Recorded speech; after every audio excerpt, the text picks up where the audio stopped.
L'étude de ce soir est une recherche intéressante de savoir pourquoi on ne dit pas le Hallel à Purim. Alors, ce n'est pas l'étude de la Sikha du Rabbi, cette question a déjà été posée dans la Gemara. La Gemara va y répondre, mais ce que le Rabbi, bien sûr, va aller, c'est fouiller derrière ces réponses. Qu'est-ce qu'on peut aujourd'hui en tirer pour nous, selon la vision chassidique. Donc, Garcinan Bigmara. Voilà le texte que l'on trouve dans le Talmud, dans le traité justement Megillah, puisque ça part de Purim. Betam Takanat Anevim. Pourquoi justement les Chachamim de l'époque ont institué de lire la Megillah chaque année. L'Ikro est à Megillah et Purim. On voit qu'à Hanouka, il n'y a pas de lecture particulière, si ce n'est que dans la Tula, on rajoute quelques passages de remerciements, à la Nissim, etc. Donc c'est dans la prière. Mais là, c'est carrément, on a fait une Megillah, on a fait tout un récit, on a instauré qu'il faut lire le soir, la journée. Alors, qu'est-ce qu'elle dit la Gemara? Elle dit, si déjà, mais avdout les chérout, quand on sort de l'esclavage, les chérout à la liberté, comme ça s'est passé quand on est sorti d'Égypte. Voilà. Amrinan Shira. Déjà, sur ça, on doit dire la Shira. On doit réciter la Shira, le cantique de Yitziat Mitzrayim Amrou Shira Layam, pour remercier Dieu, pas d'être passé du risque de la mort à la vie. Ils étaient vivants, mais ils sont devenus libres. Alors, Mimita Lechaim, parce que quelqu'un il passe d'un risque tellement puissant de la mort, et que Baruch Hashem il est sauvé, il a la vie tranquille, l'eau kol sheken, n'est-ce pas plus forte raison qu'il faut dire aussi un cantique? Et donc, a priori, qu'est-ce qu'elle est en train de dire ici la Gemara? La Gemara dit pourquoi on dit la Megillah?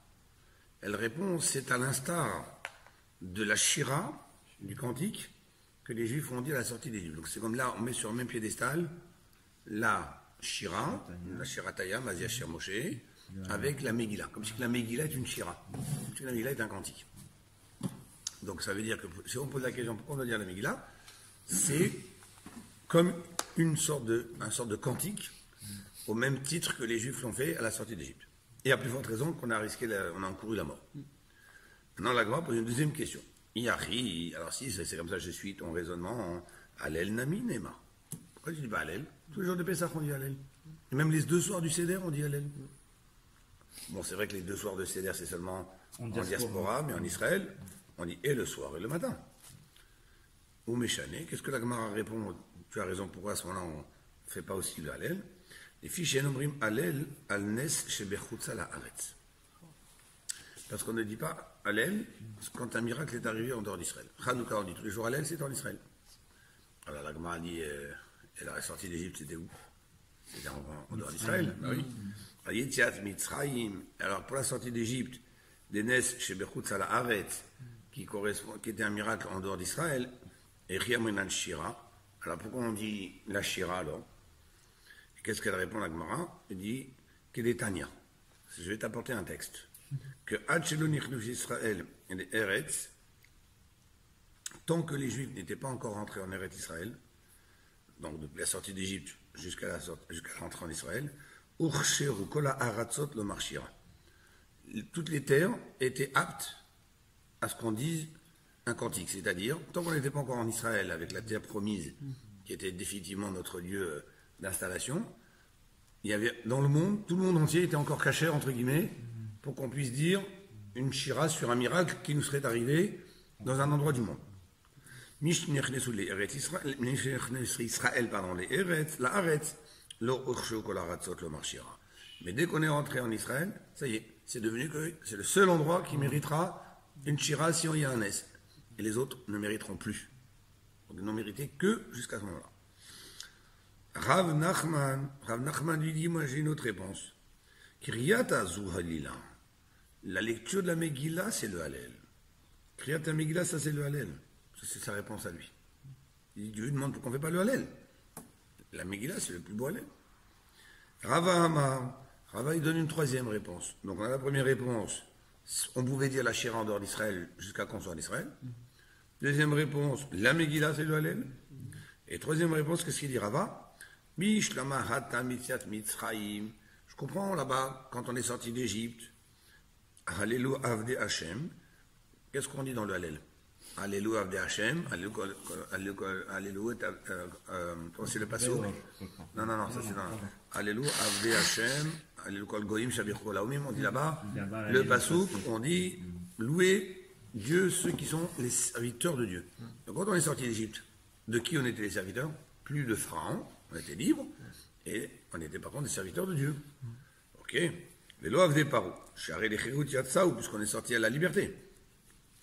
Et là, mais ici, quand on est sorti quand on était sauvé du nez de Purim, Hallelu avde Hashem, velo avde Achashverosh.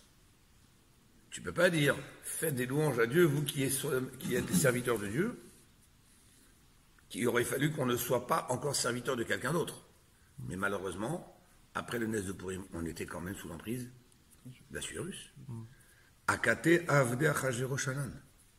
Mais nous sommes encore les serviteurs d'Assuérus. De l'onigalou et la minamida, c'est juste qu'on a échappé à la mort. Mais on n'est pas sorti libre. Et entendez bien cette phrase que quand la Gemara elle dit Akate, à l'époque où Rava il parle, dans l'histoire, ça se passe en quelle période historique de la Torah. Alors, si on fait un petit récapitulatif, Purim, ça s'est passé entre les deux temples, il y a eu 70 ans d'exil. Purim est arrivé à la fin des 70 ans d'exil, puisque c'était une des raisons qui a poussé Assuérus à faire un grand festin, parce que d'après son calcul, les 70 ans qu'il avait entendus par les prophètes, comme quoi on devait retourner en Israël, reconstruire le temple après 70 ans, lui il avait fait son calcul à sa façon, et pour les 70 ans étaient passés, et il avait peur, parce que si les Juifs reconstruisent leur temple, c'est qu'ils retrouvent leur royauté, leur indépendance, donc pour lui c'était comme une fragmentation de son empire, une perte de pouvoir. Donc il était content. Pardon. Donc il a fait un festin pour ça.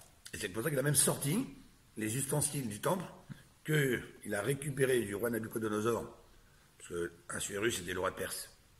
La Perse a conquis la Babylonie. Et il s'est marié avec Vashti, qui était la petite fille de Nabucodonosor. Donc il a fait une fusion entre le royaume de Perse et le royaume de Babylonie. C'est pour ça qu'Assuérus, il était en fait l'empereur du monde entier. 127 provinces. Et ça représente en fait tout le monde civil de l'époque. Il n'y avait pas les Amériques, il n'y avait pas l'Australie, mais c'était tout le monde civil de l'époque. Alors pourquoi je parle de tout ça? Pour dire que ça c'était avant la reconstruction du deuxième temple. Quelques années après, le fils d'Esther va faire reconstruire le deuxième temple. Ça va durer 420 ans. Puis malheureusement, destruction du temple. Et on va avoir après ce qu'on appelle la période de la Mishnah, qui va être écrite, cette bas orale finalement qu'on va mettre par écrit parce qu'il va y avoir trop de diaspora, trop d'oubli. Et la Mishnah elle-même qui va donner par la suite, 3 siècles plus tard, la Gemara. Le Talmud qui développe la Mishnah. Donc on est bien loin de la période de Purim. On est à plus de 500 ans de la période de Purim. Voire même plus 600, 700 ans. 7 siècles. Et qu'est-ce qu'elle dit ici, la Gemara? C'est Rava qui parle, qui est un sage de l'époque du Talmud, donc on est 7-8 siècles après. Il dit, nous sommes encore esclaves d'Achashverosh. Alors qu'entre-temps, on a quand même eu le deuxième temple. Mais on remarquera aussi que pas tous les Juifs sont remontés de Babel vers Jérusalem. Pourtant, il y avait un temple. Donc c'est toute une grande question, pourquoi est-ce que c'est on ne peut pas dire qu'on parle de temple avec de la politique, mais c'est pour ça qu'en fait, certains considèrent que le temple n'est pas une deuxième délivrance. Que la vraie, ce qu'on appelle la deuxième délivrance, c'est pas une troisième justement, c'est le. Alors, on dit Beth Amikdash Ashlishi parce qu'on n'a pas le choix. C'est quand même un troisième Beth Amikdash qui va être construit. Mais au niveau de la délivrance elle-même, on considère qu'on n'a pas été réellement délivré. Au regard des mots de Rava, qui dit nous sommes encore des serviteurs de Dieu. Et même lorsqu'on a fait le temple, c'était presque sous la tutelle. D'ailleurs, la Gemara raconte dans Babata qu'il y avait un roi qui a voulu arranger le temple. C'est pas lui qui l'a reconstruit, mais il a voulu l'améliorer. Et que ce roi-là, il a voulu se faire pardonner parce qu'il avait tué tous les sages. Et à l'époque, il y avait les Romains déjà qui étaient en train de prendre le dessus sur le monde. Et il était sous la dépendance des Romains. Donc Israël était sous la dépendance des Romains.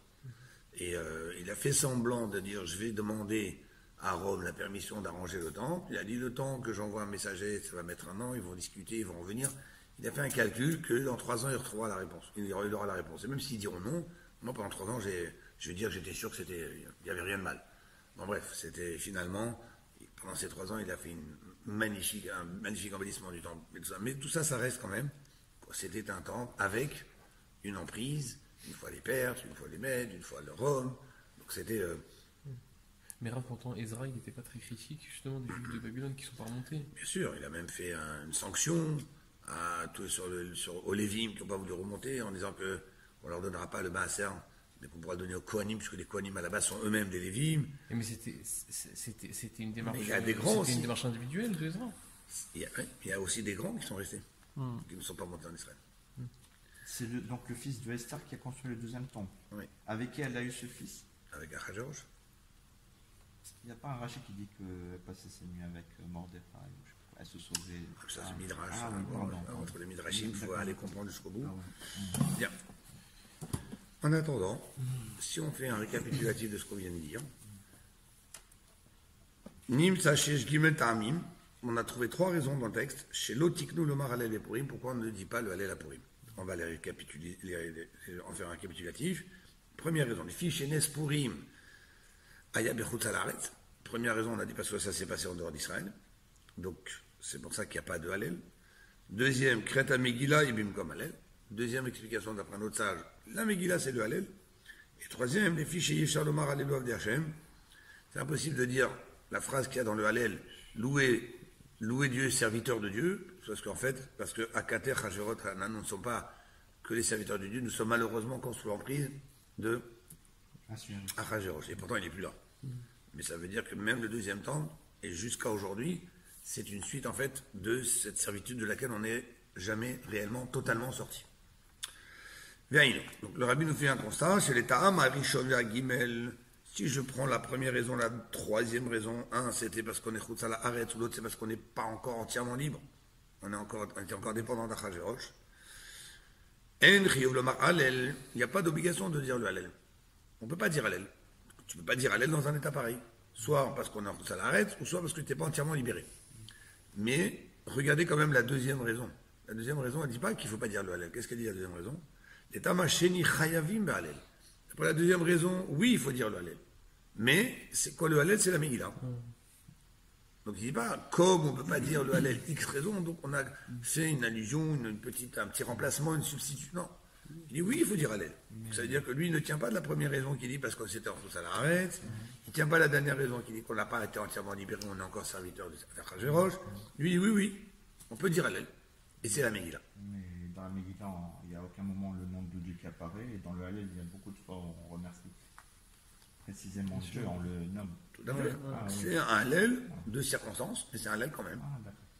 Là, chez Yotzim Chovat Halel Bikret Megillah, on s'acquitte par la lecture de la Megillah de cette obligation du Halel.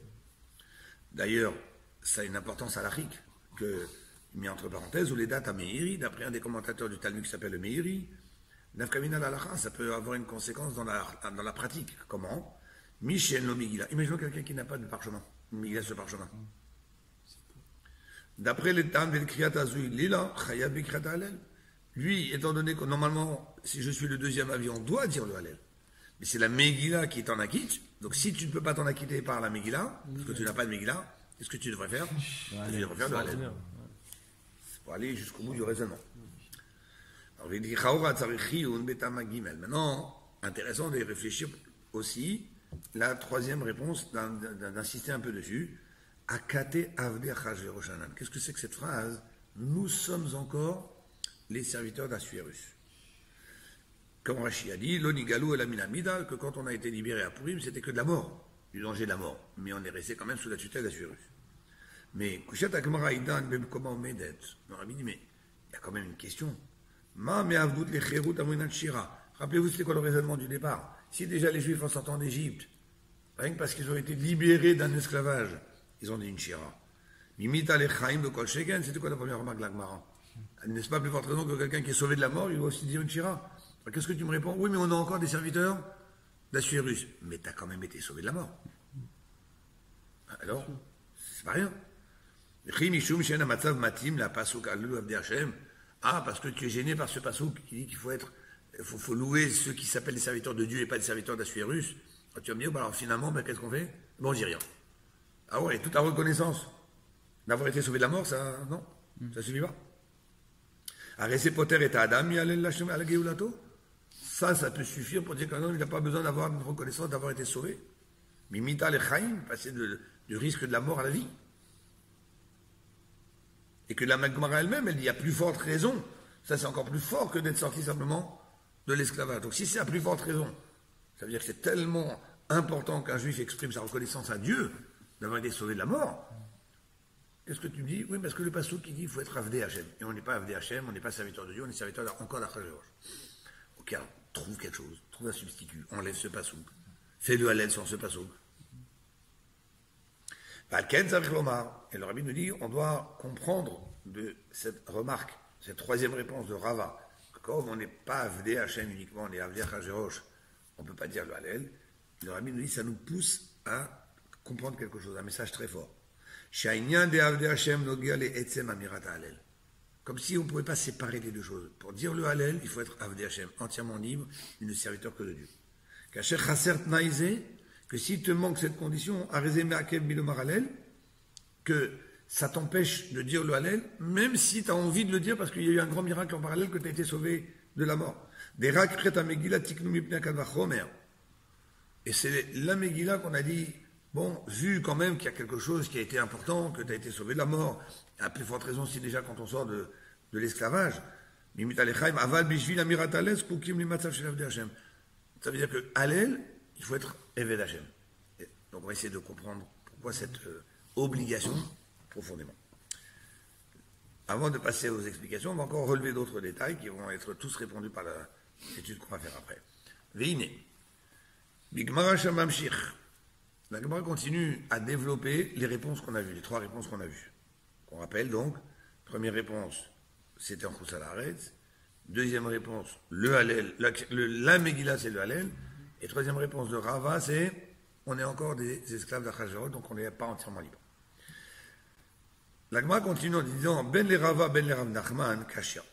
Que ce soit d'après la première réponse, qui dit que, parce qu'on était en Choussal Haaretz, ou que ce soit d'après la troisième réponse, celle de Rava, qui nous dit parce que on est encore des esclaves. Donc,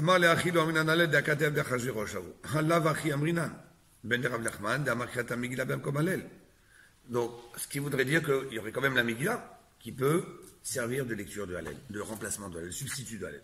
Vehatania, mais qu'est-ce que tu fais avec le texte que tu m'as rapporté au début en disant que comment tu mets la Megillah à la place du Hallel, mais toi-même tu m'as amené un texte sur lequel tout le monde est d'accord, que depuis qu'on est rentré en Israël, plus aucune terre ne mérite qu'on récite une shira sur un miracle, un cantique, ou qu'on récite le Hallel. Ça y est, c'est que Israël. Alors, je comprends pas la question reste. Tu me dis, non, c'est parce qu'on n'est pas des serviteurs de Achashverosh, c'est sous-entendu que la Megillah, elle peut remplacer. Qu'est-ce qu'elle répond la Gemara? Oui, mais c'est vrai qu'on est rentré en Israël. Mais malheureusement, on a aussi détruit le temple. Et on est retourné en exil.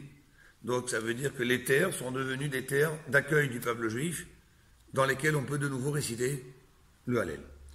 Ce qui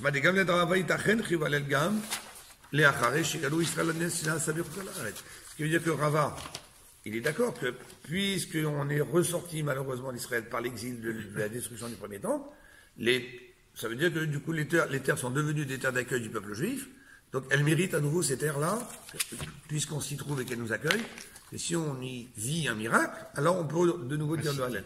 Alors pourquoi maintenant Rava, lui, il est à ce point catégorique de dire, non, on est encore des serviteurs d'Achashverosh. Rava, toi, tu es catégorique. Tu me dis, non, tant qu'on n'est pas entièrement libre, tu ne peux pas dire Hallel. Qu'est-ce que tu...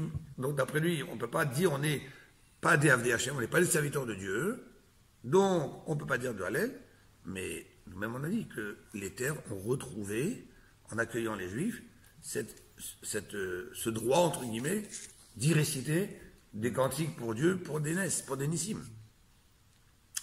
Donc, on va faire un peu de ménage dans tout ça et comprendre exactement c'est quoi cette discussion du Talmud, c'est quoi ces trois raisons. Donc le Rabbi nous explique. Voilà l'explication que le Rabbi nous propose pour faire un petit peu du tri dans tout ce qu'on vient de dire. Kol Gimel Ata'amim. Les trois raisons qu'on a vues. Soit que ça l'arrête, soit que c'est la Megillah qui est en place, soit qu'on est encore des serviteurs d'Assuérus. Chez l'autre, en fait, on peut les résumer sur un point, pas les résumer, mais ça veut dire qu'elles se basent sur un point fondamental. Que chez Nes Purim lo ayan Nes Galouy. Que le miracle de Purim n'était pas un miracle dévoilé. N'empêche, quand vous lisez la Megillah, si quelqu'un avait de mauvaise foi, il vous dit, mais attendez, faites la fête, j'ai relu votre texte plusieurs fois, qui raconte miracle. Quel miracle? Quoi, c'est simplement une guerre politique. C'est une guerre de pouvoir. Ça se passait dans les hautes sphères. Entre Vashti qui a été pendu, entre Haman qui est devenu Premier ministre, sans savoir que la nouvelle reine que le roi avait choisie, c'était une juive. Finalement, il s'est fait avoir parce qu'il s'est retrouvé devant. Et donc, ce même roi Assuérus, il a fait pendre Vashti parce qu'elle avait refusé de venir danser devant lui. Sur le conseil de qui? D'Haman. Donc, Haman, c'était un grand ami d'Assuérus, puisque pour son ami, il a tué sa femme. Et qu'est-ce qu'on voit un peu plus tard? Que lorsqu'il découvre que Esther est juive, il fait pendre Haman. Donc, il va tuer son meilleur ami pour sa femme. Donc, on ne sait plus pour lui c'est sa femme ou c'est ses meilleurs amis qui comptent le plus. S'il se retourne comme une crêpe. Donc, mais on peut dire, voilà, on a affaire avec un bonhomme qui est un peu simple d'esprit. Et comme le rabbi fait remarquer une fois dans une intervention, il dit, quand même, tu dis la Megillah, tu dis Assuérus, il a fait un festin qui a duré Shmonim ou Meat Yom. 180 jours. Imaginez si on vous invite à des simchas, de bar mitzvah, mariage, 180 jours d'affilée. 6 mois continus. Ouais. Vous venez à tous les... Mais pour faire un truc pareil, mais quel est le roi sot, idiot, qui peut simplement dépenser son argent rien que dans... Ça prend quoi? Ça enseigne quoi? C'est de la dépravation, tout simplement. Donc, oui. Est-ce que c'est 100% de la population qui est invitée par roulement ou quotidiennement? D'après la Megillah, oui. C'était pour tout.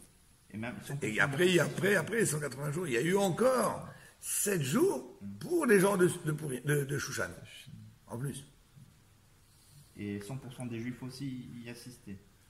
Ils étaient invités, ils ne pouvaient pas refuser. Non, parce que s'il y a une minorité qui n'allait pas, elle peut sauver le reste. Sauver quoi? On dit que comme ils ont profité de la largesse et ils se sont mis sous la protection de Haraj. Oui, personne ne s'est opposé. Hein. Personne n'est venu dire non, c'est pas bien ce que vous avez fait, il fallait pas y aller. Le Gadolador, il n'y avait pas. Mais Mordechai. Voilà. Mais Mordechai, lui, c'est lui qui a dit qu'il faut y aller. Mais lui, il leur avait dit comment il fallait y aller. Il faut y aller en disant parce qu'on est obligé, il n'y en a pas le choix, c'est Assuérus, il faut donner kavod la malroute, il faut honorer le roi, même si c'est un goy. Mais lui, il a tenu à ce que les Juifs fassent attention. Mais malheureusement, les Juifs ont trouvé un autre intérêt qui était de dire on va être protégé par Assuérus. Et donc, ils se sont quelque part livrés un petit peu aux lois de la politique, aux lois de la nature. Et quand on est livré aux lois de la nature, tout peut arriver. Hein. Y compris que tout d'un coup, on a un grand antisémite qui vient et qui a les pouvoirs. Et puis voilà. Même pour répondre à cet avis extérieur qui dit où est le miracle, où est pourquoi vous faites la fête, on lui répond simplement que le peuple juif était voué leur aliment, etc. Et il a été sauvé. Oui, mais là, il va vous dire, mais où on parle de miracle ici? Pourquoi tu vois que les choses où tu vois un chamboulement naturel? Voilà, il y a peu une modification de la nature qui fait qu'on a vu un événement extraordinaire apparaître. La sortie d'Égypte. Il y a eu des plaies, l'ouverture de la mer. Ok, je veux bien. Hanouka, tu avais une minorité de 3-4 000 soldats qui ont mis en déroute une armée des 50 et 60 000 avec des éléphants et des fantassins. C'est du vrai miracle. La fiole d'huile, miracle. Mais là, quel miracle? Il y avait un antisémite invétéré. Ok, et ça m'a tourné pour lui. Il y a un coup de chance. Coup de chance. C'est où il y a eu miracle, c'est-à-dire où il y a eu bouleversement de la nature. Ok, c'est une circonstance d'événements qui sont bien tombés. Bon, des fois ça tombe mal, et des fois ça tombe bien, on a un coup de chance. Enfin, je parle encore une fois froidement pour celui qui veut ne pas voir. Donc justement, c'est ce qu'il dit ici. C'est que le point central qu'il y a dans les trois réponses, c'est le Nes Purim n'était pas un Nes, un miracle qui était dévoilé. L'Omatzinu Bechol Pratea Nes de Purim, tu ne trouves pas dans tous les détails du récit d'Amigila, Inyan Shel Shidud Marachot Ateiva, un bouleversement des lois naturelles. Ou Bitul Minago Shel Olam, que le monde, à un moment, a arrêté de fonctionner d'une certaine façon pour laisser de la place à du miracle. Rak Shayan Nire Besechel. Seulement, il faut dire aussi que c'est vrai que nous, quand on lit la Megillah, on a tout le résumé devant les yeux. Donc, quelque part, on nous place tous les événements devant les yeux. Mais ceux qui ont vécu Purim, les événements, ils n'ont pas vécu en 3/4 d'heure comme nous on lit la Megillah. Ils les ont vécus étalés sur plusieurs mois. Le festin d'Arthur, qu'on a dit, il a duré 6 mois. Pour la prendre du Vashti. Après, on pendant des mois encore pour chercher la nouvelle reine. Et après, c'est des mois et des mois. Est-ce que les gens, après, ils ont fait le lien? Ah, mais oui, Vashti, bah oui, bah voilà, Vashti a été là, parce qu'il a préparé Esther. Ok. Mais c'est seulement donc par le raisonnement, par on va dire un petit recul en arrière, essayant de voir les événements, comment ils se sont concordés. Alors, mais Sechel, chez Kol HaSibot Hayu Lemaname HaTeva, on peut voir qu'il y a eu beaucoup de choses qui sont arrivées au-delà de la nature. Même le soir où Assuérus n'arrivait pas à dormir. C'était après le premier festin où Esther lui avait demandé de venir au festin. Il lui a dit, qu'est-ce que tu veux? Il lui a dit, écoutez, je vous dirai demain. Cette nuit-là, Assuérus était très perturbé. Il dit, pourquoi l'inviter Aman? Et pourquoi elle ne m'a pas dit ce soir? Posez 10 000 questions. Bon, une des raisons, elle dit, pourquoi Esther n'a pas dit le premier soir? Parce qu'Aman était trop joyeux le premier soir. Et quand quelqu'un est joyeux, on ne peut pas le battre. La joie, c'est tellement important. Et je ne peux rien faire ce soir. Et demain.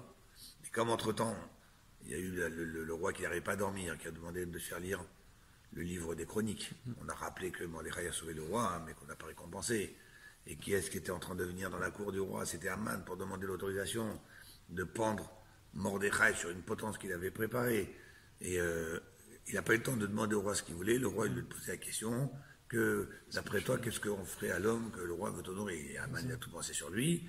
Il a eu la couronne du roi, les habits royaux, sur le cheval du roi, et on le fait traîner dans toutes les rues en disant ainsi, fais-toi. Bref, tout ça, il a dit, va faire ça à Mordechai. Concrètement, il est rentré le soir, il était cassé, brisé.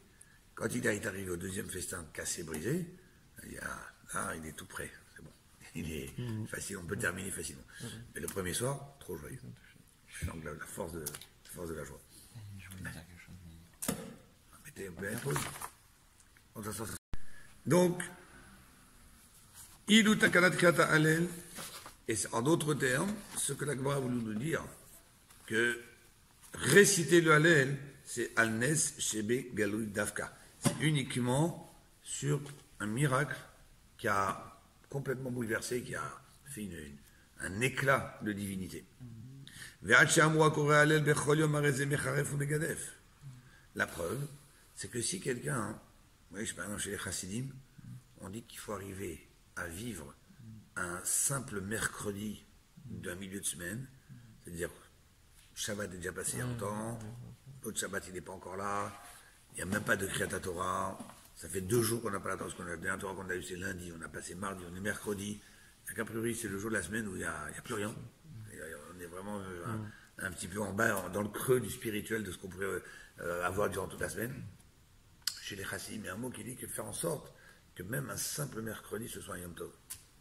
Comment? On se souhaite déjà, d'ores et déjà, Shabbat Shalom. Ok, on se souhaite parce qu'on approche, mais on ne peut pas dire qu'on le vit déjà.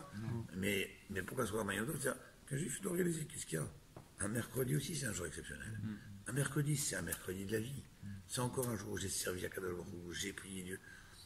Et une fois, quelqu'un a rencontré un juif dans la rue, un ami qu'il connaissait, et il est en train de danser. Il s'approche de lui, ah, Mazato, t'as une bonne nouvelle, t'as quelque chose? Il dit, non, pourquoi t'es joyeux? Parce que tout le temps doit être joyeux. Tout le temps doit être joyeux. Et tellement on devrait être joyeux tout le temps, qu'on le dit dans nos prières. Anisecha shebechol et erev vavoker vetzaorem. Dans Modim. Quand on arrive à Modim dans la Mida, Modim, ça veut dire nous te sommes reconnaissants. Sur quoi? Anisecha vaniflotecha, sur tous tes miracles et tes merveilles, shebechol et que tu fais chaque instant. Erev vavoker vetzaorem, soir, matin, midi. Donc si Dieu fait des miracles, même que l'Akbar dit que, enfin, les sages disent on est une génération où En Ba'alanes Bakir Beniso. Aujourd'hui, il y a des miracles qui se font de façon instantanée et répétée, mais qu'on n'est même pas capable de relever que c'est un miracle. C'est après qu'on découvre qu'un, il a dit qu'il pensait que, vous savez pas, mais en vrai, il y avait l'autre, machin. C'est après qu'on s'aperçoit que c'était un miracle. Mais on vit tous les jours, et on ne sait pas combien de choses sont tramées dans notre dos, et que Kadosh Baruch Hu, il enlève, il déroute.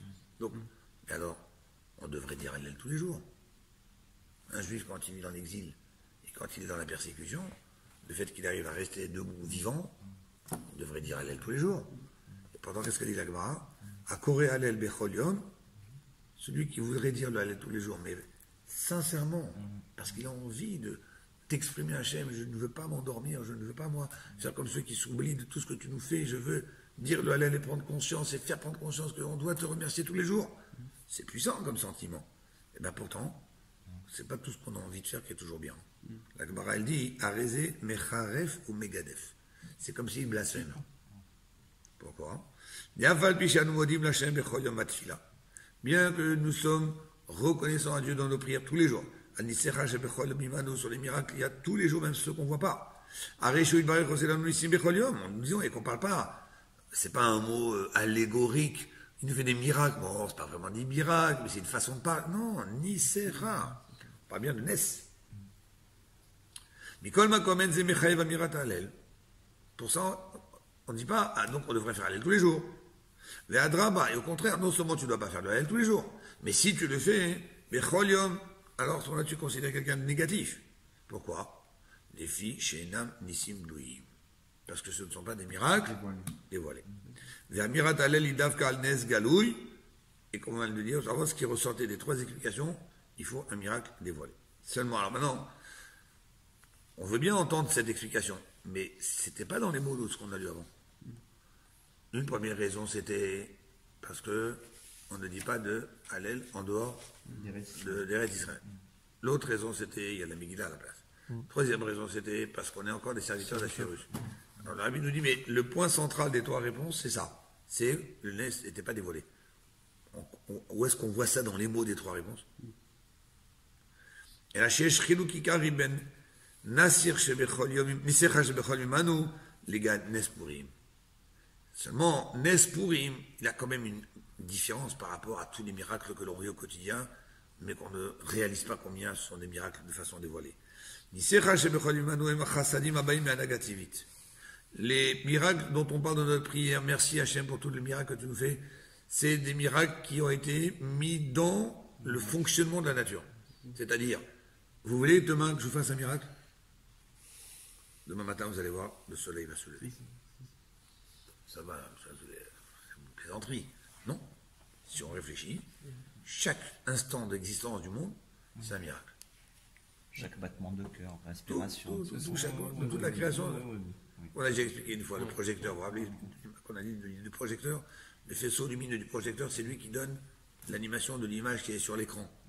J'éteins le faisceau lumineux, il n'y a plus rien. Qu'est-ce qui fait que... C'est qui l'image qui est sur l'écran? C'est tout ce monde-là. Le faisceau lumineux, c'est quoi? C'est la vitalité que Dieu a mis dans ce monde pour lui donner une existence. C'est un miracle chaque seconde. Nous, on est habitués à avoir des projecteurs. Pour nous, c'est plus un miracle. Mais le premier qui a fait ça, le premier qui a réussi à faire projeter une image sur un mur.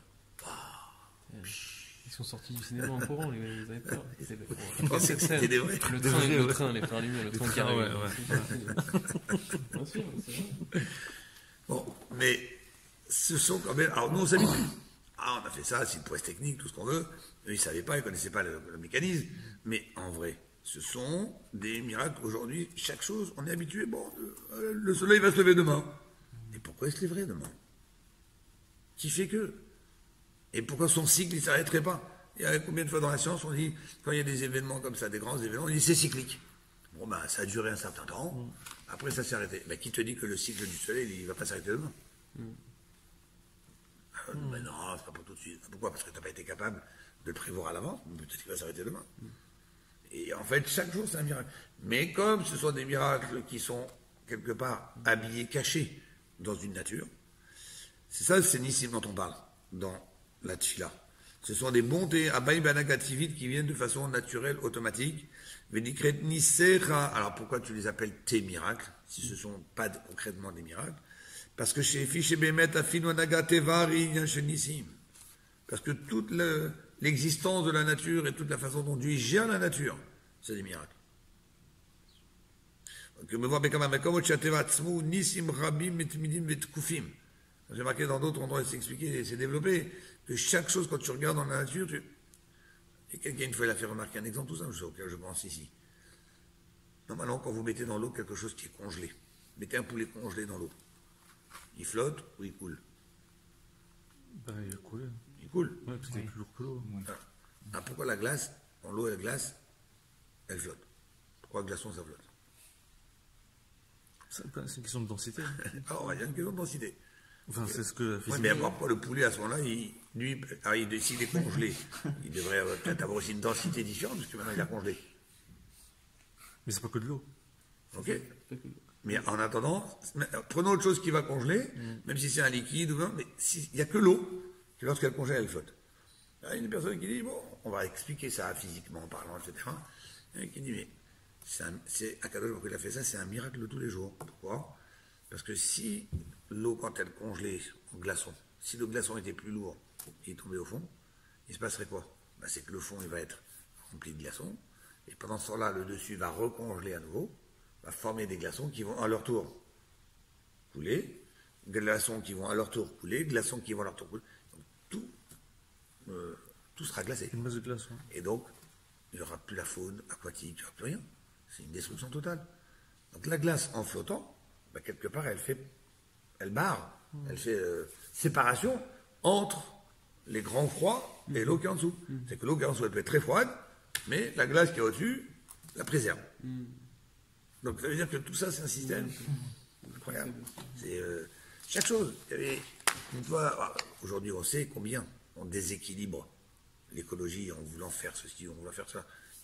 Pour donner une image toute simple, mais qui est très primaire, il y a une époque, il y avait un roi monsieur, il avait beaucoup réfléchi sur la rentabilité économique.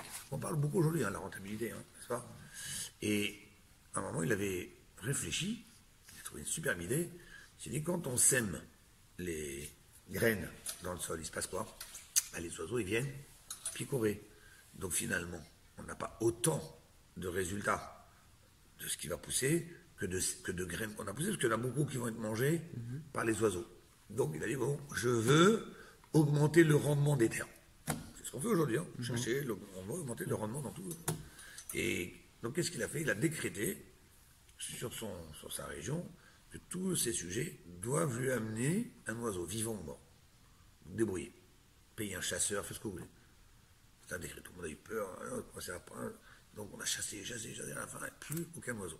Et maintenant qu'il n'y a plus aucun oiseau, on va semer les graines. Ils ont attendu la récolte, catastrophe, les vers de terre qui ont mangé les graines. Alors, toi, tu es plus malin que le bon Dieu pour savoir c'est quoi l'équilibre écologique. Alors, malheureusement, aujourd'hui, on est en train de dire, oui, le réchauffement de la planète, et machin, et non. Mais tout rendement. Donc, tout ça, c'est déjà aussi des nissim que malgré toutes les bêtises de l'homme, que le monde, il continue encore. J'ai pas dit divers parce que vous savez, j'ai divers parce que vous l'avez raconté. Très bien. Ah. Vous le saviez. Non, parce qu'il faut dire de qui on a appris. Oui, mais vous le savez. Donc c'est pour dire que tout ça, c'est un miracle. On ne se rend pas compte. On fait des massacres. Regardez, le nucléaire, un truc qui s'est passé, on ne peut plus rien faire. Ça a explosé, créer l'énergie, on l'a créée, mais la contenir, on ne sait pas la contenir. Juste on attend que le naturel va reprendre le dessus, et en attendant, combien de choses terribles. Regardez, en France, il y a eu quelques, je ne sais pas s'ils ont trouvé la solution, dans une région de France, plusieurs bébés qui sont nés sans bras. Ouais. Ou un bras en moins, ou une partie du bras en moins. Je ne sais pas, il suffit de dire, ah oui, c'est un truc exceptionnel. Mais ce qu'on ne se rend pas compte, c'est que ce qui est exceptionnel, c'est qu'il y a tellement de probabilités que les choses soient tordues, que le fait que la majorité ne reste pas tordue, ça même, c'est un miracle. C'est un miracle. Donc, si on veut, c'est des miracles qui sont là dans le sens où que la nature elle-même, c'est un miracle. Le fait qu'elle existe, qu'elle tienne, qu'elle continue son cycle.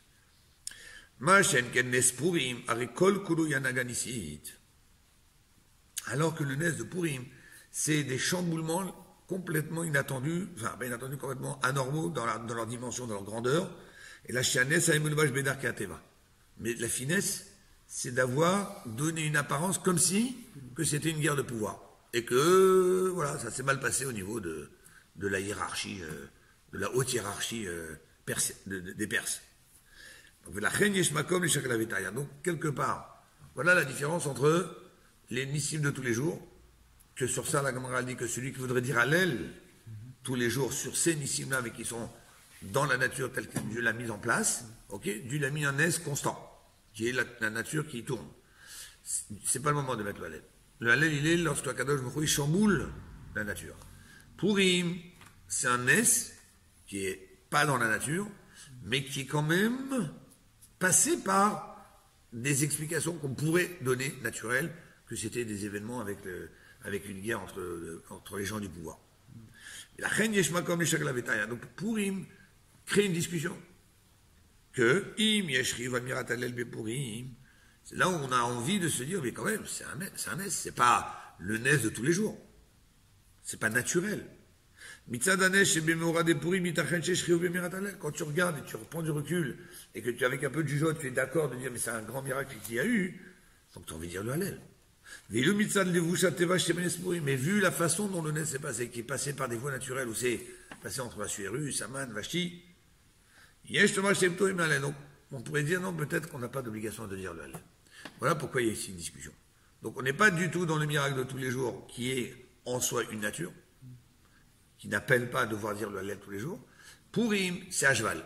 Entre le Nes, tu regardes, prends du recul, c'est un vrai miracle ponctuel de maintenant, pas quelque chose qui était dans la nature, mais finalement qui a pris une allure naturelle parce que ça s'est habillé au travers de personnages qui étaient au pouvoir. Et là, on va, grâce à ce qu'on vient d'expliquer, on va mieux comprendre qu'est-ce qu'il voulait nous dire Rav Nachman. Kriyat Azouin Lila. Que la lecture de la Megillah, ça c'est le Hallel. Qu'est-ce que ça veut dire? Lui, il n'est pas en train de dire, non, on ne peut pas dire le Hallel à Purim, mais en échange de ça, on va faire une Megillah. Les fichiers kvartik nous les à Megillah, parce que, comme on a déjà fait la Megillah, donc on ne va pas mettre le Hallel. Il n'est pas en train de dire ça. Et là, Shamirat Hallel Bepurim Lot Itachen Ela Bekriat Megillah. Lui, il te dit que, vu la façon dont le miracle s'est passé à Purim, c'est la seule façon dont tu peux faire le Hallel, c'est façon Megillah. C'est exactement la façon qui correspond à la façon dont le Nes s'est passé à Purim. Comme on a dit tout à l'heure, en soi, j'ai pas eu de bouleversement dans le monde qui vont évoquer chez moi, me donner envie, une pulsion de dire, oh, c'est incroyable, ça s'est pas passé comme ça d'un coup avec tout un chamboulement. Mais au fait, qui aurait à ce moment-là expliqué qu'on ait envie de dire le Hallel. Chez Al-Nes et Bégalou, comme on a dit avant, qu'il faut que ce soit un miracle qui exprime, qui appelle l'étonnement, qui appelle la surprise. Qui m'davent qu'avec Reta Megillah, Shalom l'Hallel et Hashem Al-Nes. Et donc c'est que par la lecture de la Megillah où tu peux faire un Hallel qui correspond à ce niveau de miracle qui est habillé dans la nature. D'abord, il faut savoir que dans la Bible, on a les 5 livres de la Torah, et on a ce qu'on appelle, au total, 24 livres. Parce qu'il y a 19 livres en plus, entre les prophètes et les hagiographes, c'est-à-dire la Megillah de Ruth, les Shirachirim, Mishlei, Purim, etc. Donc on a la Megillah d'Esther, je veux dire, et on a aussi ce qu'on appelle Yoshua, Shoftim, Melachim. On a comme ça, en tout, 24 livres qui composent le Tanakh. Je mets dans le 24 les 5 livres de la Torah. Et alors, puisque c'est un des 24 livres saints, Chelek Mitorah Temed et Torah Or, qui font partie donc qui composent le corps de la Torah, Areba Valiada Moarumurga Shamitat Aïnyan. C'est donc cette dimension de Torah qu'il y a dans ce livre qui nous fait comprendre, qui nous fait capter la profondeur qu'il y a dans l'histoire de Purim. C'est-à-dire que si ce n'était pas que c'était un livre de Torah, j'aurais pris ça comme un livre d'histoire, une belle histoire. Du fait que c'est devenu un des livres de la Torah, donc la force de la Torah, c'est de me donner assez de clairvoyance pour détecter combien cette histoire c'est un miracle. Mais il faut que j'ai une force de la Torah qui vienne m'éclairer. Mais c'est pas mes yeux qui d'eux-mêmes ont capté tout de suite. Ah, regarde le miracle. Il n'y a pas de miracle a priori. C'est ça qui dit Rav Nachman. Kriyata zu hilela. Lire la Megillah, ça c'est le Hallel. C'est parce que tu vas lire la Megillah en tant qu'une des parties de la Torah, c'est ça qui va te faire réaliser le miracle qui s'est passé à Purim et exprimer ta reconnaissance à Dieu. Les 24 volumes, ils existent depuis quand, totalement? Depuis que le dernier a été écrit, après les derniers prophètes, après la destruction du premier temple. C'est la fin des livres. Après, Ezra. La signification de la gématria de 24, c'est quoi? Ça, il y a plein de raisons. Parce que 24 000 élèves et tout ça. 24, hein?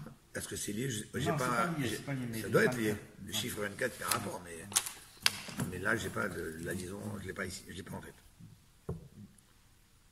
On va sauter le crochet. On va aller au Dalet, donc.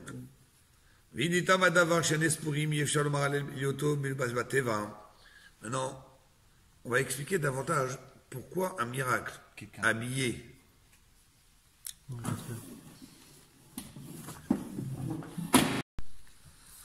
Donc nous, ce qu'on vient d'expliquer, c'est que, voilà, Hallel ne se dit pas sur un S qui n'appelle pas, qui n'exprime pas, qui ne soulève pas chez une personne un waouh, quelque chose d'extraordinaire. C'est dans la nature. Et alors maintenant, c'est quoi le problème en fait? Que ça n'appelle pas chez nous une expression comme ça, un ressenti de quelque chose d'extraordinaire. Alors, ça peut se voir de deux façons le problème, qui va expliquer pourquoi on ne fait pas le Hallel. Le paragraphe d'Alet. Donc, Aleph, Zeu mitzad hachevtza de Anes. On peut dire, il y a des niveaux dans les nissim. Il y a des niveaux dans les miracles. Et donc, le miracle lui-même doit se graduer, et avec dire, ça c'est miracle niveau 1, niveau 2, niveau 1. Et donc, par rapport au fait que ce miracle-là n'est pas quelque chose d'exceptionnel, c'est naturel. Chez Nes, Amlubash Bateva Eno Begeder Nes Amaspik, Lechev Aminata Hallel, c'est donc dans la catégorie des miracles qui ne nécessitent pas, qui n'engagent pas à devoir faire le Hallel. Et donc, on peut dire, c'est un petit peu comme on a expliqué tout à l'heure, c'est quelque chose, puisqu'il est habillé dans la nature, donc il reste dans le niveau nature. Et comme on a dit tout à l'heure, assourd. Ce serait même assourd de quelqu'un qui veut dire Hallel sur tous les miracles d'Hachem de la. Non, ça c'est assourd. Parce que justement, le Hallel est réservé à quelque chose qui sort de la nature. Ça, c'est une première façon de réfléchir. Deuxième, Zeu mitzad achisaron agavra. Peut-être en fait, on va dire, un S, c'est un S. Si à partir du moment où tu l'appelles un S, si tu l'appelles un miracle, c'est un miracle. Ah, tu vas me dire maintenant, l'homme, lui, il ne ressent pas. L'homme, il n'est pas en extase devant quelque chose. C'est son problème. Il ne réfléchit pas. Voilà, en quelques minutes, on a commencé à se dire, regarde, tel événement, tel événement, tel événement. Et c'est vrai que si on veut commencer à raconter, mais on va dire finalement, oh là là, mais c'est extraordinaire. Oui, mais étant donné que l'homme, il a ce problème-là, c'est de ne pas avoir cette reconnaissance. C'est difficile pour un homme, sauf si c'est après une réflexion et se convaincre qu'il y a vraiment un S dans ce qui s'est passé. Donc on ne peut pas imposer à quelqu'un, dis le Hallel, en vrai il ne le sent pas. Donc j'ai deux façons de regarder. Soit c'est le niveau de miracle qu'il ne mérite pas, ou soit c'est parce que l'homme n'est pas au niveau de pouvoir dire le Hallel, parce que le Hallel doit se dire avec un cœur qui est complètement emballé dans l'événement qui s'est passé. Est-ce que vous voyez un petit peu la différence? Alors vous allez me dire, bon, en fait, le Rabbi nous dit, Zéou, et ça s'expliquerait la différence entre les raisons qu'on a vues précédemment, que de ne pas dire le Hallel. Un qui était soit c'était parce que c'était en Khutz al-Haaretz, l'autre qui était Akate Avdei Achashverosh Anan, ou bien parce qu'on est encore des esclaves d'Achashverosh. On n'a pas été entièrement libérés. Et Tamarishon Arezim Techevtza de Anes. Lui va te dire un Nes en Khutz al-Haaretz. C'est un niveau de miracle qui ne mérite pas le Hallel. Enfin, pas qu'il ne mérite pas dans le sens péjoratif, mais c'est-à-dire qu'il n'est pas assez grand pour qu'on puisse vraiment dire ça, c'est sorti quelque chose qui mérite un Hallel. Au niveau de la providence divine, dans la façon dont Dieu gère le monde, il intervient dans le monde, on appelle ça la Hashgacha, Elokit, la providence divine. Il y a une différence dans la façon dont les choses se passent en Israël, en Chutzaret. Demandez à un Israélien qui a des yeux ouverts, un Israélien qui a bitachon, qui a croyance en Dieu vraiment forte, il a dit, mais en Israël, tu les vois, les miracles tous les jours. En France, en Israël, oui. Même un simple commerçant, il va te dire, mais c'est incroyable. Il voit les choses, quand les événements, quand Dieu place les pions, il déplace les pions. On a vécu nous aussi des moments, par exemple, quand on était dans le désert. La réaction de Dieu dans le désert, elle était directe. Dès que on se comportait pas bien, paf, tout de suite punition. Les miracles, ils étaient là tout le temps. On va aller à Nanekavod, l'eau, machin, tout ce qu'on avait, la nourriture. C'était. Mais parce qu'il y avait une projection, une concentration de Dieu sur le peuple juif pendant qu'il était dans le désert, pour les garder, pour les préserver. Donc la même chose. En Israël, on dit que les yeux de Dieu sont rivés vers Eretz Israël du début jusqu'à la fin de l'année. C'est 365 jours sur 365 jours. Ça ne s'arrête pas. Donc ça, c'est le Eretz Israël.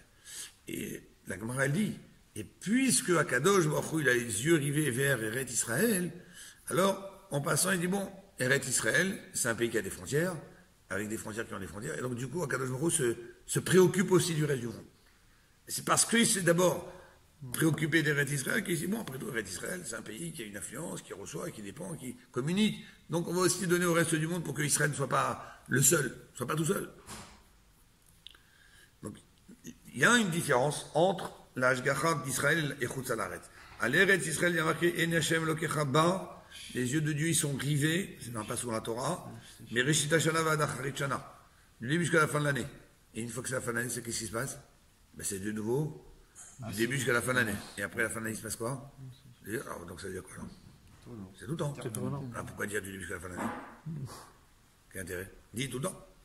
Dis chaque jour. Constamment. C'est quoi le but de parler de cycle d'un an? Ça c'est particulier qu'en fait, chaque Rosh Hashanah, Akadosh Baruch Hu décide tout ce qui va se passer l'année. Donc du début de l'année, Akadosh Baruch Hu a décidé que ce se passe jusqu'à la fin de l'année. Et après l'année suivante, c'est un autre jugement. Et pour les peuples, les goïms, c'est quand? Pareil. La providence divine, ceux qui vont ouvrir ses yeux en Israël, ils voient comment ça va, c'est beaucoup plus ressenti, c'est beaucoup plus, on va dire, visible. Regardez par exemple, même de façon générale, parlons pas d'Eretz Israël ou des autres pays. Quelqu'un qui est fonctionnaire, il a son salaire qui est comme tous les mois. Quelqu'un qui est commerçant, lui ici qui dépend, client, pas client, ça marche pas, commande, payé, pas payé, arnaqué, pas arnaqué. Et lui, le commerçant, il a une possibilité de voir la main de Dieu de façon encore beaucoup plus grande que quelqu'un qui est fonctionnaire. Parce qu'un fonctionnaire, de toute façon, qui arrive, ça tombe. Donc j'ai fait, j'ai pas fait, j'ai bien fait, j'ai mal fait, ça tombe. Je suis fonctionnaire, je ne peux même pas me licencier, sauf si vraiment faute grave. Mais c'est-à-dire quelque part, c'est quelqu'un qui dit, bon, maintenant je m'appartiens à ça, ça y est, tranquille. Où il voit la main de Dieu, lui? Plus difficile à trouver. S'il fait un peu de recherche, il va trouver la main de Dieu. D'une autre façon. Comment son argent il est parti? Des fois, il va son argent, un truc, une dépense, un machin, et là j'ai claqué, là, j'ai même pas réussi à faire la fin de mois. Et l'autre, tranquillement, il va. Moi, j'avais une petite on était aux États-Unis pendant 1 an et demi pour faire au collège avec finir ma smicha de Rav, et on a vécu là-bas. J'ai acheté une voiture, $300. C'était en 1983. Mais bon, c'est quand même $300. Mais à l'époque, une voiture, il fallait compter 1500, 2000 $. $300, mais voiture. Elle m'a fait toute l'année. Je l'ai acheté pendant 1 an. Je suis parti en vacances, j'ai fait des courses avec, j'ai transporté des livres pour les invités. Voilà. Je l'ai fait subir pour cette voiture. Je n'ai même pas fait une réparation. Oui, enfin, pour pas mentir, une j'ai fait. C'est que comme le bonhomme avait perdu le bouchon de l'essence, donc des fois il y a des saletés qui rentraient. Donc le filtre à essence, c'est un petit truc, un petit filtre à essence, fait de temps en temps de changer pour continuer parce qu'il se bougeait. Mais c'est tout. À la fin, je l'ai revendu $30 parce que le moteur, il a cédé peut-être, allez, 1 semaine avant que je parte. On n'est pas, je l'ai revendu $30. Voilà, pour dire. y a des gens qui vont acheter la voiture. Ok, c'est pas une super belle voiture, tout ce qu'on veut. Mais moi, je regarde le côté pratique qu'il y a dedans. Mais un autre, il va t'acheter une voiture et un machin, et répare ça, et t'as pas fini, tu vois, qu'est-ce que je fais, je la jette pas, mais j'ai déjà mis tellement d'argent dedans, et remets encore. On peut voir la bracha de Dieu si on veut ouvrir les yeux. La bracha de Dieu, comment l'argent, au prochain, il part. Mais c'est déjà une étape où il faut aller chercher. C'est le miracle qui est caché dans la nature. Par contre, quelqu'un qui est un commerçant, lui, il peut voir des miracles tous les jours. Il se prend la tête, l'autre machin, un truc, là, un coup de fil, il est arrivé juste, il a failli raccrocher, l'autre machin, il a eu. C'est incroyable. Il a coupé la communication avec un tel, entre-temps, c'est un autre qui a appelé, lui, il a failli lui vendre à perte, du coup, allez, tu les veux, les miracles, tu les vois. Bon. Donc, ça veut dire que on peut, dans cette même échelle, il faut comprendre que la providence divine pour ceux qui vivent en Israël, elle est vraiment visible, très très puissante. En dehors d'Israël, il y a aussi celui qui veut chercher l'Ashgacha. Ashgacha Elokit mistateret belusha teva. Elle se cache. C'est pour ça que c'est cet avis-là qui a dit on ne peut pas faire de Hallel pour un Nes en Chutza La'aretz. Il va te dire parce que, vu qu'en Chutza La'aretz, la providence divine, elle est cachée, que là-bas, il n'y a pas l'Ashgacha Glou, il n'y a pas cette providence, cette intervention divine de façon claire et sans explication. C'est clair que c'est la main de Dieu, ça, on ne peut pas toujours le voir en Chutza La'aretz. La reine Gamanes Melubash Mesuta Bateva, et nommé Nes Amechaï Mirat Hallel. Ce n'est pas une sorte de Nes qui demande le Hallel. Comme on a dit pour celui qui voudrait faire le Hallel tous les jours, on dit non, je ne peux pas faire le Hallel tous les jours. Bon, on va arrêter là pour ce soir, parce que après, on finira la semaine prochaine si tu veux. Et juste simplement, on va faire le deuxième avis, j'ai Rava. Il a oublié la porte ouverte. Il attend, je crois qu'il attend le taxi. Donc, Rava Svir, allez, on va terminer avec ça. Rava, qu'est-ce qu'il pense? La Chare chez Galou, puisqu'on est parti en exil et qu'on a détruit notre premier temple et qu'on est sous la tutelle d'Assuérus, c'est vrai qu'on a reconstruit le temple, mais d'un autre côté, le temple a été détruit et on est reparti en exil. Le problème, il n'est pas que Dieu n'est plus en Chutz La'aretz. Qu'est-ce qu'a dit la Gemara? Depuis que le temple a été détruit, la Shrina s'est exilée avec le peuple juif.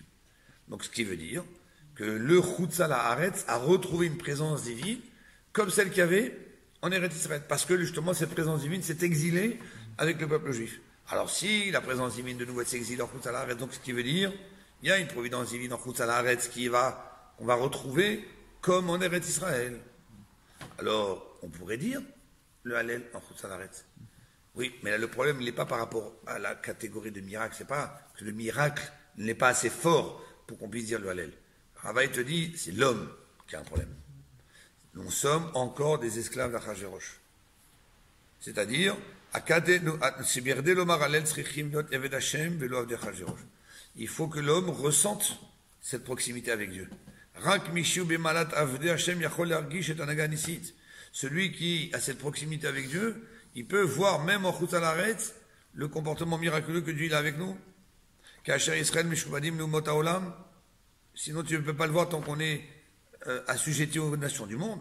Tu ne peux pas arriver à ce sentiment-là de dire oh, t'as vu un peu l'Ashgacha oui, quel Ashgacha? On est en train de souffrir, on est persécuté, on va voir que le côté quelque part négatif des choses, on va oublier de voir le nez qu'il y a dans derrière chaque chose. Donc c'est pour ça qu'on va dire l'homme n'est pas dans une position intellectuelle suffisamment de clairvoyance et de perception de la divinité, même pourtant que la divinité, elle est retournée en exil avec nous, et qu'on pourrait dire qu'il y a des miracles aussi, mais cette perception, elle est abîmée. La semaine prochaine, on finira avec l'enseignement qu'on va tirer de ça, mais qui mérite d'être développé.